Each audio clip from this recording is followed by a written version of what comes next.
Bonjour les frères et sœurs, bienvenue sur Yansouba. Nous allons entendre un témoignage d'une personne qui a eu des visions sur la fin du monde et des choses vraiment terribles qu'elle a vues. Vraiment, ça donne froid dans le dos, ça fait peur. Ça fait vraiment peur. Regardez même à l'écran, regardez à l'écran. Regardez comme ses yeux sont devenus rouges. Comme si elle avait vu quelque chose d'extraordinaire venir ici sur la terre pour tout détruire. Écoutons ça. C'est parti. Soudain dans le calme de la nuit, alors qu'il était 2 heures du matin, je vois qu'au 2e étage de ce bâtiment arrive sur le balcon un garçon. Il sortait en hurlant et en pointant du doigt vers quelque chose à distance. Il réveilla tout le monde. Dans ce panique, tout le monde qui était réveillé se retourna pour regarder où le jeune garçon regardait et pointait, alors que ceci avait lieu. J'ai réalisé que ma présence n'était pas perceptible dans cet endroit. En d'autres termes, les gens ne pouvaient pas réaliser que j'étais parmi eux. En fait, j'ai tenté de le parler mais il ne pouvait ni me voir ni m'écouter, alors tout le monde observait où le jeune garçon pointait. À ce moment, je pouvais voir une lumière à l'horizon lointaine, qui éclairait la terre, comme lorsque l'aube se lève le matin, comme au petit matin quand l'obscurité se dissipe et donne place à la lumière du jour. Mais ce qui était curieux est que la lumière qui se levait à l'horizon paraissait rougeâtre, puis il devint jaune. Enfin cette lumière devint comme le soleil et s'alluma complètement. Il éclaira toute la terre, alors qu'il n'était que 2 heures du matin. Eh bien c'était quelque chose d'instantané, alors que cette lumière brillait au loin, à la grande surprise de tous. Cet astre lumineux qui brillait comme le soleil commença à se déplacer en direction de la terre. C'était donc une grande boule de feu qui fonçait en direction de la terre, mais qui était un peu plus grand que la lune. Cette étoile venait avec violence à pleine vitesse.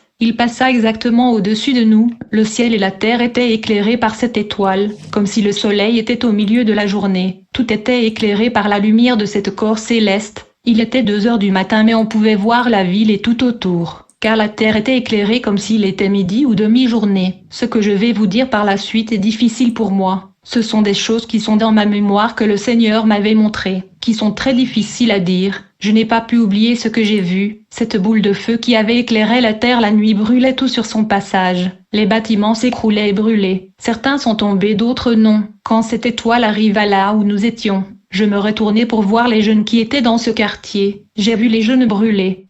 Leur peau et leurs cheveux tombaient en morceaux sur le sol. J'ai entendu les cris de terreur. Je n'avais jamais vu quelqu'un crier de douleur comme ça. C'était horrible. Je crois que Dieu m'a permis de voir ceci et de témoigner, car ces choses sont réelles. J'avais l'habitude de regarder à la télévision le reportage des soldats qui reviennent de la guerre, et qui disent avoir vu des choses horribles. Beaucoup d'entre eux sont traumatisés et ne peuvent pas dormir parce qu'ils se souviennent des images de ce qu'ils ont vu. Ceci est semblable à ce que j'ai vécu. Même si c'était dans une vision, c'était si réel. J'ai senti la chaleur mais je ne pouvais pas brûler car j'étais esprit. Mais je l'ai senti. J'ai senti une chaleur que je n'avais pas ressentie auparavant. Moi je vis dans la ville de Laredo, au Texas, où il fait souvent 41 allant jusqu'à 43 degrés. Donc je sais ce qu'est la chaleur. Eh bien cette chaleur n'a rien à voir avec la chaleur que j'ai ressentie. Je me souviens dans le passé j'étais en Israël en vacances dans le désert, quand on nous a emmenés dans les montagnes de Masada, où l'air ne souffle pas parce qu'il est au point le plus bas de la terre, là où se trouve la mer morte. Et c'était super chaud, c'est beaucoup plus chaud qu'ici au Texas. Eh bien même cette chaleur ne peut pas se comparer à la chaleur dont je parle.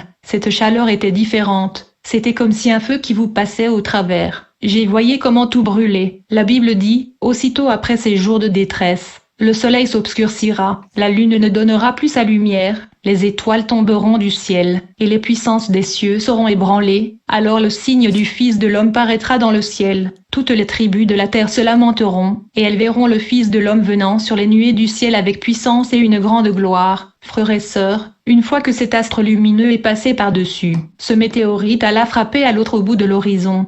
Et j'ai entendu l'impact de l'explosion. Il y avait une forte explosion. Je n'ai jamais été dans des zones de bombardement, mais l'impact était si fort que j'ai commencé à ressentir du pincement dans mes oreilles. Et j'ai entendu plus tard comme un bruit très profond dans mes oreilles. Et le sang sortait de mes oreilles. Je crois que mes tympans avaient éclaté, car le son de l'explosion était tellement fort. En d'autres termes, c'était quelque chose que je ne pouvais pas supporter, même si c'était à des kilomètres de distance. Si cet impact a été entendu de partout, c'est parce qu'il a causé trop de dégâts. Les dommages n'étaient pas minimes, mais beaucoup de dégâts ont été causés, à ce moment même, et de façon instantanée j'étais soulevé dans l'atmosphère. Je ne sais pas comment, mais je pense que mon corps spirituel se déplaçait selon mon désir et ma volonté. J'imagine dans une certaine mesure, parce que aussitôt que je voulais savoir ce qui se passait, à ce moment même j'étais là dans l'atmosphère au ciel. Entrée d'observer depuis l'espace les destructions causées par cette étoile. C'est comme ça que je pouvais observer les dégâts que cette étoile avait causés. L'étoile avait effectivement impacté dans le nord de l'Angleterre, c'était dans la partie du nord. Mais l'impact était si grand que les régions autour de l'Irlande et la Norvège étaient affectées. J'ai vu comment le pôle Nord a été impacté toujours par la même explosion, et j'ai vu exactement le lieu de l'impact.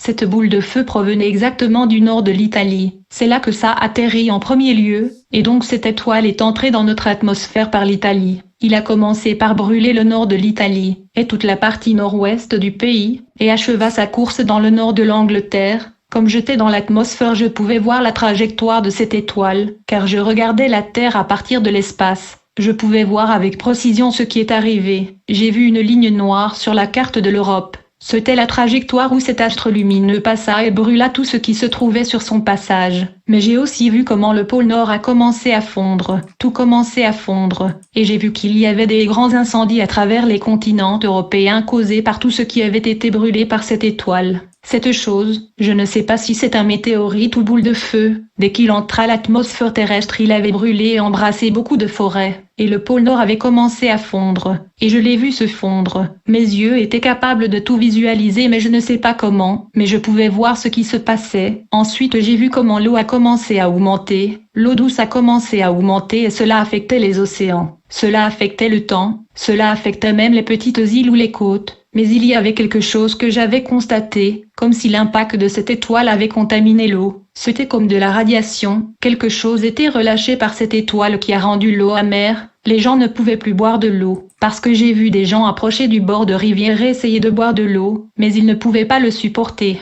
C'était comme s'ils goûtaient l'eau de mer salée, je ne sais pas mais c'était quelque chose d'amer. J'ai regardé leur visage et l'expression de leur visage était comme si l'eau était amère. C'est vraiment comme quand tu manges quelque chose d'amer. Alors que j'observais la calamité et le désastre causé par cette étoile, en un instant j'ai refermé mes yeux depuis l'atmosphère, et tout à coup je me retrouvais déjà là à Laredo, au Texas, et j'étais là près de chez moi. Je vis dans la région connue sous le nom de mine de roc, et c'est très visible ici parce qu'il y a 2 appartements jaunes et grands, ils sont vus de la rue principale. En face de ces appartements se trouve la rue principale de mine de roc, et il y a 2 banques. Une banque appelée Compass et l'autre banque s'appelle IPC. Et ces banques sont juste en face de la rue principale. Et j'étais debout entre ces bancs, je marchais autour de l'arrêt de bus, il n'était pas si tard, c'était comme 21 heures la nuit. Soudainement j'ai vu une dame qui criait et disait « Ça ne peut pas être vrai. Ce n'est pas possible. » La dame était traumatisée dans une certaine mesure. Il me dit « Comment cela peut-il être possible ?» Mais c'est quand même arrivé, alors qu'elle essayait de me parler. J'ai vu des gens courir d'un endroit à l'autre. Beaucoup entraient dans la station-service et ils volaient. L'ordre était perdu un peu. J'ai vu la police qui tentait de restaurer l'ordre. Mais il y avait des militaires. Mais ils n'étaient pas militaires comme les marines. Ils étaient différents. Si je ne me trompe pas, je pense qu'ils s'appelaient sauveteurs ou quelque chose. Ils sont venus dans des réservoirs. Et d'autres sont venus marcher dans les rues. Et j'ai vu qu'ils essayaient de mettre de l'ordre, à cause de ce qui venait de se passer en Europe. Et là en Europe c'était l'aube, mais ici en Amérique c'était encore 21 heures. Bien que c'était déjà la nuit, c'était encore tôt. Les gens sont sortis dans la rue effrayés. Soudain, je vois cette dame qui dit « Je ne comprends rien. D'abord des milliers de personnes disparaissent de la terre. Ils sont portés disparus. Et maintenant cette boule de feu brûle le continent européen. On craint la suite. Que va-t-il suivre ? Que va-t-il nous arriver ?» Puis une dame plus âgée d'environ 60 quelques années se mit à pleurer. Elle était traumatisée et désolée. J'ai aussi pleuré dans le désespoir. La Bible dit, car alors la détresse sera si grande qu'il n'y en a point eu de pareil depuis le commencement du monde jusqu'à présent, et qu'il n'y en aura jamais. Et si ces jours n'étaient abrégés, personne ne serait sauvé, mais à cause des élus ces jours seront abrégés. À ce moment-là, sur l'avenue principale, où j'étais, quand je me retourne pour regarder la dame, c'était comme le Seigneur avait avancé l'heure. Soudainement j'ai vu beaucoup de gens qui étaient dans une balle, et certains étaient accroupis. Puis je me suis rapproché de voir ce qui se passait, et quand je m'approche pour voir, j'ai vu quelque chose de très désagréable, que le Seigneur délivre les hommes de Dieu pour qu'ils n'aient pas à passer par ce que j'ai vu arriver. C'est difficile pour moi parce que parmi les gens que j'ai vus était une de ces personnes que je connais, c'est un pasteur local, et j'ai beaucoup de respect pour lui. Quand j'ai vu le traitement auquel il était soumis, j'ai pleuré. J'ai pleuré de tristesse et du désespoir jusqu'à un certain point. Ça m'a fait très mal de voir les conditions dans lesquelles j'ai vu les hommes de Dieu. C'était déplorable et macabre. J'ai vu comment les agents de l'Antichrist ont commencé à étirer leurs oreilles. Ils enlevaient leurs ongles. Les femmes avaient leurs oreilles tirées par ces gens. J'ai vu 2 personnes en particulier ou 3. Il arrachait les cheveux de ces femmes, et les gens qui étaient torturés criaient horriblement. Ils criaient douloureusement. Ces agents de l'Antichrist coupaient les morceaux et parties du corps de ces chrétiens alors qu'ils étaient encore en vie comme pendant l'Inquisition. Ils arrachaient leurs cheveux et coupaient leur nez. J'ai vu des morceaux de nez entre leurs ongles. J'ai vu comment ces hommes ont démembré les hommes de Dieu qui refusaient le sceau de l'Antichrist. Ils arrachaient leurs bras, leurs pieds, ils coupaient ces chrétiens avec des choses qu'ils avaient en main. J'ai vu l'un d'eux avec un petit couteau, j'ai vu une autre avec un morceau de verre coupant les visages de leurs victimes avec une haine. Je n'avais jamais vu un être humain devenir en colère contre son prochain jusqu'à ce point. Ces gens étaient comme fous, ils avaient soif de sang. Je voyais dans leurs visages, dans leurs yeux le désir de tuer, de détruire, de blesser, je ne sais pas ce qui se passait, et je commençais à réaliser par exemple que le monde dans lequel je me trouvais à ce moment-là n'était pas le monde tel qu'il est maintenant. Aujourd'hui quand vous marchez vous sentez la sécurité, au moins il y a quelque chose aujourd'hui qui donne à l'humanité un sens de paix et sécurité, il y a la balance et l'équilibre, mais dans ce monde où je me retrouvais pendant la tribulation c'était totalement l'opposé, il y avait la peur, la terreur, l'incertitude et l'insécurité, c'était comme s'il n'y avait pas de paix, il n'y avait pas de repos. Il n'y avait pas de loi, les hommes avaient perdu le droit de citoyen, les chrétiens qui étaient raflés et qui avaient refusé de se conformer aux recommandations des autorités n'étaient plus traités comme de citoyens, ils avaient perdu leurs droits, ils étaient torturés sans procès. Dans ce monde sous la règne de l'Antichrist il n'y avait même pas le concept de la moralité, il n'y avait rien. Dans les yeux de la population mondiale qui avait la marque de Satan, il y avait un vide, les hommes étaient comme sans âme.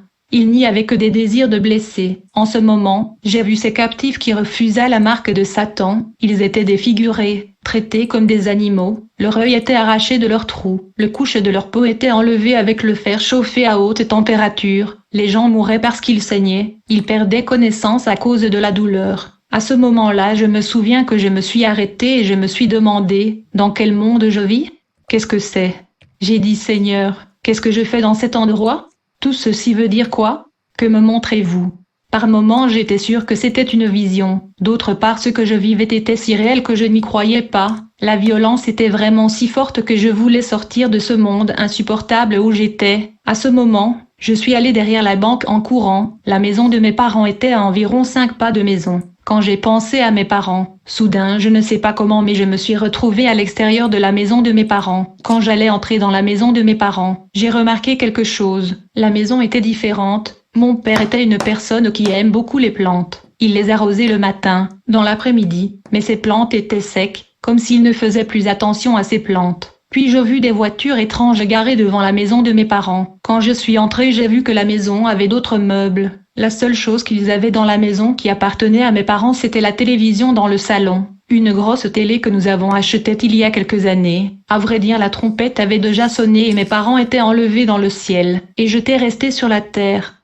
Et il y avait plusieurs personnes à l'intérieur mais mes parents n'étaient pas là. Ces gens n'avaient rien à voir avec ma famille. Je n'ai rien contre ces gens mais ils étaient habillés de façon vulgaire. Il y avait des femmes très impudiques. Ce n'était plus la maison de mes parents où je sentais la paix. Mon père se levait tous les jours à 5 heures du matin pour prier. Ma mère était une ménager. J'aurais aimé être avec eux. Je voyais tant de destruction que je voulais être avec eux et prier ensemble comme nous le faisions toujours. Je me disais peu importe la violence à l'extérieur, tant que nous serons ensemble nous serons forts. Mais ils étaient enlevés au ciel avec le Seigneur. Et ce n'était plus la maison où j'ai grandi, où nous avons eu des moments heureux et tant de célébrations de Noël. Je me sentais démoralisée. La Bible dit, car le Seigneur lui-même a un signal donné, à la voix d'un archange, et au son de la trompette de Dieu descendra du ciel, et les morts en Christ ressusciteront premièrement. Ensuite, nous les vivants qui serons restés, nous serons tous ensemble enlevés avec eux sur des nuées, à la rencontre du Seigneur dans les airs, et ainsi nous serons toujours avec le Seigneur. Dans cette maison j'avais de l'indignation. Je voulais chasser ces gens de notre maison, mais j'avais réalisé que j'étais invisible à leurs yeux et je ne pouvais rien toucher. Je ne pouvais pas saisir les objets autour de moi. C'était comme si j'étais un fantôme au milieu d'eux. Ils regardaient la télévision. Ils regardaient une chaîne très célèbre ici aux États-Unis, une chaîne qui donne des nouvelles de CNN en espagnol. Et ils le regardaient, mais ils le regardaient en anglais. Un journaliste que je connais parlait, puis une personne politique prit la parole. Il y avait des politiciens au-dessus de cette personne qui parlait à la télévision, et apparemment il était une sorte de leader mondial. Il était l'antéchrist, mais ce n'est pas de cette façon qu'il fut présenté à la télévision. Étant donné que ma connaissance avait augmenté, je savais qui il était. Je savais quel était le véritable but de ce personnage. Il parlait d'une manière très convaincante. En fait, si Obama a remporté la présidence des États-Unis, c'était en raison de sa façon de parler, non pas sa façon de gérer les choses. Mais cette personne était différente. Il était encore beaucoup plus ingénieux et beaucoup plus charismatique qu'Obama. Mais en même temps, il me semblait une personne très sérieuse avec beaucoup d'autorité. En fait, il ne ressemblait pas à une mauvaise personne. Il avait l'air d'une personne très concentrée, mais très impressionnant dans ses paroles. Ce leader ne proposait pas mais il semblait donner des ordres. Dans tout ce qu'il disait, j'ai vu les gens qui étaient assis autour de lui dire « Oui. Tu as raison, voyez comme il parle bien. Oui, tu as raison. » Eh bien, normalement dans une maison, même quand j'étais à la maison, si on entendait un président ou un gouverneur parler, il y a toujours divergence d'opinion sur leur discours. Certains sont d'accord à propos d'un point et d'autres sont en désaccord sur d'autres points, mais j'ai remarqué que ceux qui regardaient le discours l'Antichrist dans cette maison étaient tous d'accord avec lui, sur tous le point qu'il soulevait. Tout le monde qui était là était d'accord sur la façon dont il parlait. Ce personnage pénétrait dans l'esprit et le mental de gens quand il parlait. Quand il parlait, il répétait ce qu'il disait, alors qu'il le répétait encore et encore. Ces paroles avaient fait comme un écho dans mon esprit. Je ne sais pas comment fonctionne le contrôle mental, mais je pense qu'il essayait de me contrôler mentalement. Cet personnage programmait les auditeurs et spectateurs qui l'écoutaient. Il va vous programmer d'être d'accord avec ce dont il parle. Ce qui est intéressant est que je pouvais voir la date dans le titre du journal qui passait, parce que sur CNN quand vous regardez leur chaîne, elle vous indique la date, et elle vous indique également les nouvelles pertinentes. J'ai vu dans l'une des titres de nouvelles de CNN que pendant la règne de l'Antichrist qu'il y avait une guerre entre les pays qui ont toujours de bonnes relations. Jamais je ne pouvais penser qu'ils pourraient être en guerre entre eux, car ils sont censés être des nations sœurs. Mais il y avait la guerre. En dehors de la guerre, j'ai vu la date, et comme je le dis, ce n'est pas un avenir très lointain. Quand j'ai vu tout cela, j'ai été très surpris. Je désespérais, et je me suis tourné pour voir les gens, mais c'est comme si les gens n'avaient pas de conscience. Ils n'avaient aucun pouvoir de choix. Dans la télévision, il parlait de gens qui étaient homosexuels. Une question fut posée au fils de Satan à propos de l'homosexualité. Le journaliste lui demanda « Pourquoi ceux qui se disent chrétiens s'opposent-ils à l'homosexualité ?» Cet personnage qui était l'Antichrist dit « Jésus était comme nous. Il ne s'est jamais marié. Frères et sœurs, quand j'ai entendu le fils de Satan l'Antichrist parler, il était clair que lui-même était homosexuel, et il est à la base de la promotion de cette dépravation sexuelle qui est encouragée à la télévision et dans les sociétés occidentales. L'Antichrist dit à ce journaliste de CNN, « David, dont les chrétiens disent être roi des Juifs, était l'un des favoris de Dieu. Pourtant David a dit ceci dans les Écritures. L'amour de Jonathan qui était son chef à l'époque était plus précieux pour lui. On voit que David aimait Jonathan plus que le femme, mais les gens ne remarquent pas ce verset. David nous montrait le standard. Il nous montrait l'exemple. Si Dieu est amour, il doit nous accepter comme il a accepté David. Du coup, j'ai vu ces journalistes et politiciens se mettre à rire tous. Il est écrit. Il lui fut donné une bouche qui proférait des paroles arrogantes et des blasphèmes, et il lui fut donné le pouvoir d'agir pendant 42 mois. Il ouvrit sa bouche pour proférer des blasphèmes contre Dieu, pour blasphémer son nom, et son tabernacle, et ceux qui habitent dans le ciel, et il lui fut donné de faire la guerre aux saints et de les vaincre. Et il lui fut donné autorité sur toute tribu, tout peuple, toute langue, et toute nation. Alors que ce programme se poursuivait, j'ai vu une sorte d'acteur se pointer. Il fut habillé comme Jésus avec une couronne d'épines. Il marchait comme Jésus quand il portait sa croix. Il se moquait de Jésus dans cette chaîne. Et cela m'a laissé très triste, car le Seigneur Jésus est venu pour donner sa vie pour nous. Ça lui a coûté du sang, et ça lui a coûté tout son être. Blasphème du Fils de Dieu. Le Seigneur Jésus est venu pour donner sa vie pour nous au prix de son sang, et ça lui a coûté trop cher. J'étais déprimée par tout ce que je voyais dans ce monde, où il y avait des désastres écologiques et des cataclysmes. Il y avait la violence et torture contre les enfants de Dieu. Il y avait le blasphème de la personne du Seigneur Jésus par le fils de Satan, et la condition de l'homme qui avait perdu sa conscience et sa volonté à cause de la marque de la bête. L'humanité était devenue comme de robots.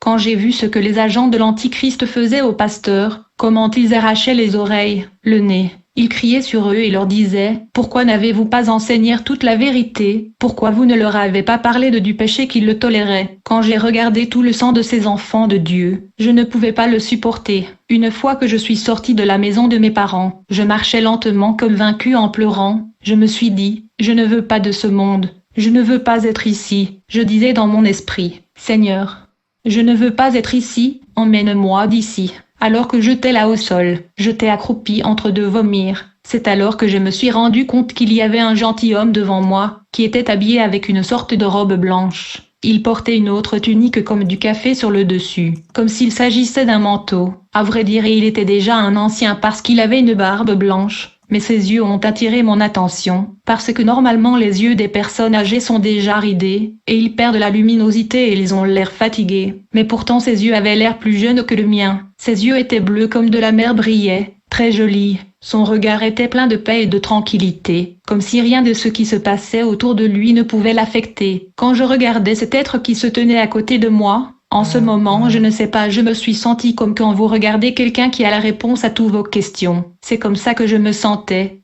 La première chose que cet être me demanda, « Pourquoi êtes-vous si secoué et déprimé? Pourquoi êtes-vous si abattu ?» Et je lui ai dit la vérité, je lui ai dit tout ce que j'avais vu, à propos de l'étoile de lumière et du feu qui avait dévasté l'Europe, la torture de Pasteur et ce que j'ai vu à la télévision, et je lui ai dit que j'étais horrifiée par tout ce que j'avais vu. Quand je lui dis cela, il me regarda et il dit, « Cette boule de lumière que vous avez vue en Europe est une pierre, mais c'est une pierre qui crie ici sur la terre. Elle s'appelle absinthe. » Quand il a dit cela immédiatement je me suis souvenu du passage de l'Apocalypse 8 verset 10. Il tomba du ciel une grande étoile ardente comme un flambeau, et elle tomba sur le tiers des fleuves et sur les sources des eaux. Le nom de cette étoile est absinthe, et le tiers des eaux fut changé en absinthe, et beaucoup d'hommes moururent par les eaux, parce qu'elles étaient devenues amères. L'ancien de jour me dit que l'impact de ce rocher est absinthe, parce que les eaux étaient amères. Je me souviens très bien que les gens voulaient boire de l'eau mais l'ont finalement trouvée amère. Et là j'ai commencé à comprendre un peu. Ce vieil homme a commencé à m'apporter un peu de lumière. Quoique étant toujours dans les ténèbres où j'étais en ce moment, immédiatement je me suis levée et lui ai dit, ceci était écrit dans le vision apocalyptique de Jean.